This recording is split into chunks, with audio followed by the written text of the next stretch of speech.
Hey there, my name is Christopher Raymond. Today we'll be talking about the Peter versus Joe case.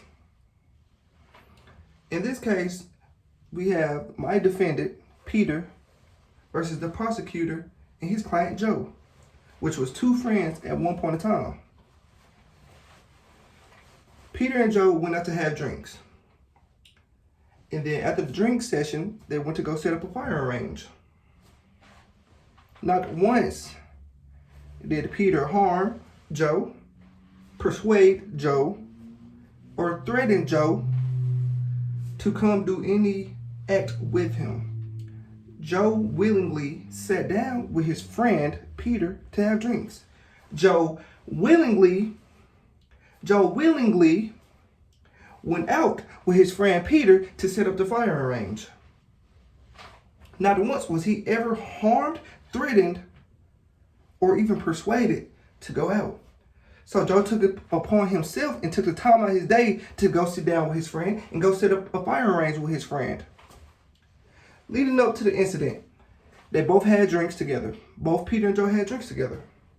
Both Peter and Joe set up the firing range. After the firing range, during the firing range, Peter was setting up and Joe was sitting in the distance.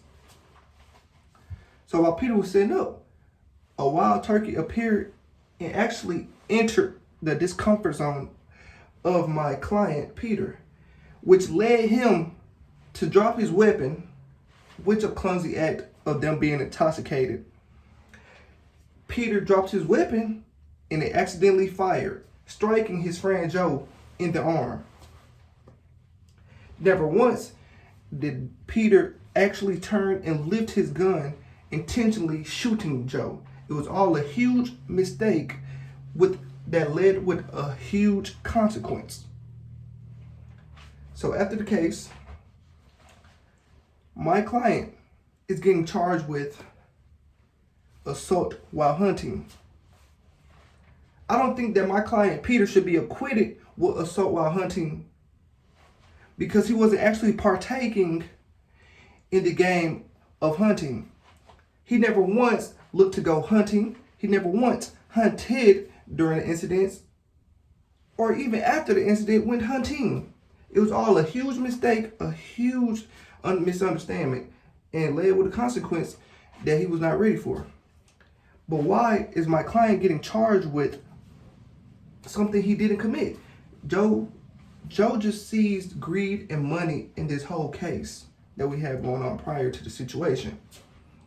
Peter did not once go hunting during the incident. So why is he getting charged with hunting? He should be acquitted of all charges just because he's getting mischarged with something he didn't do.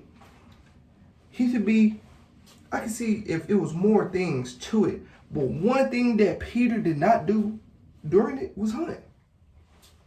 So we can talk about the friendship now. The friendship between Peter and Joe. So they have to be good friends to sit and have drinks with each other. Just two good friends having sit. But we should also look back and more into the friendship between Peter and Joe. Because Joe knowingly knows that Peter did not intend to hurt him. Peter was not hunting, but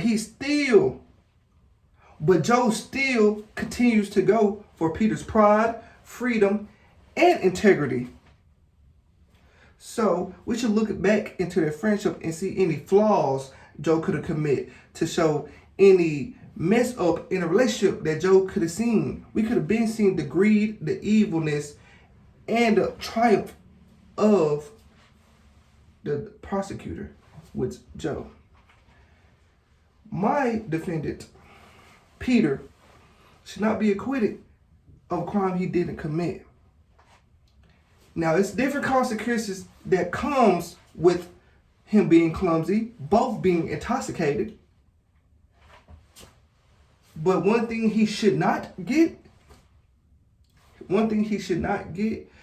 is assault while hunting. Because one, he did not assault Joe purposely or intentionally. And two, he was not in the act of hunting. It was just a wild turkey that came in his discomfort zone and he got startled, and my defendant accidentally dropped his firearm, which led to the firearm going off, striking his friend Joe into the arm. So then we can look all the way. We have pictures, more evidence. We should look the bar, what went on at the bar, to show any conflict between Joe or Peter. Go to the crime scene to show any conflict, struggle, anything that could show that this was actually an intentional shooting. But it was not. It was two friends having drinks together with each other. Two friends went out to the firing range and set up a little firing range. It was just a huge mistake that's leading to a huge consequence. But Joe, out of all people, knows that his friend Peter did not intentionally hurt him. But he still attacks him. He still comes for him. But it's all a different meaning if they was fighting for something else. We're fighting for my defendant's freedom, will to even walk freely. We're talking about major jail time and him being acquitted of a charge he did not commit.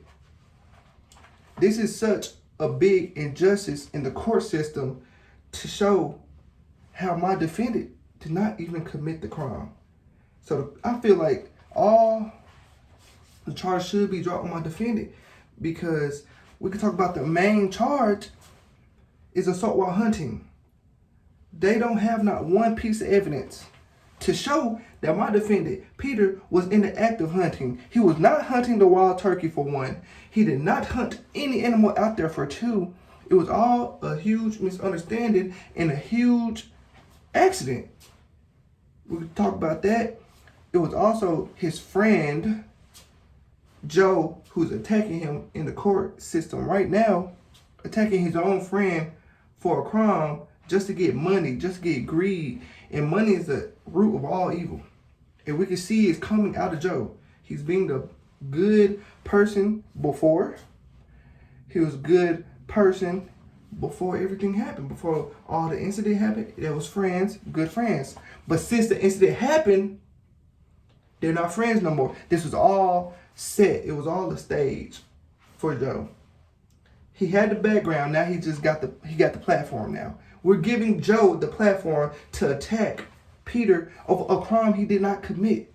So the question is, I'm going to leave you, why is my client getting charged with assault while hunting if he was not in the act of hunting? I'm going to need more pictures, evidence, because I have so much evidence to prove that my client was not actually in the act of hunting, and my client was setting up a range and just dropped his, being clumsy because of him being intoxicated, he dropped his firearm, which struck his friend in the arm.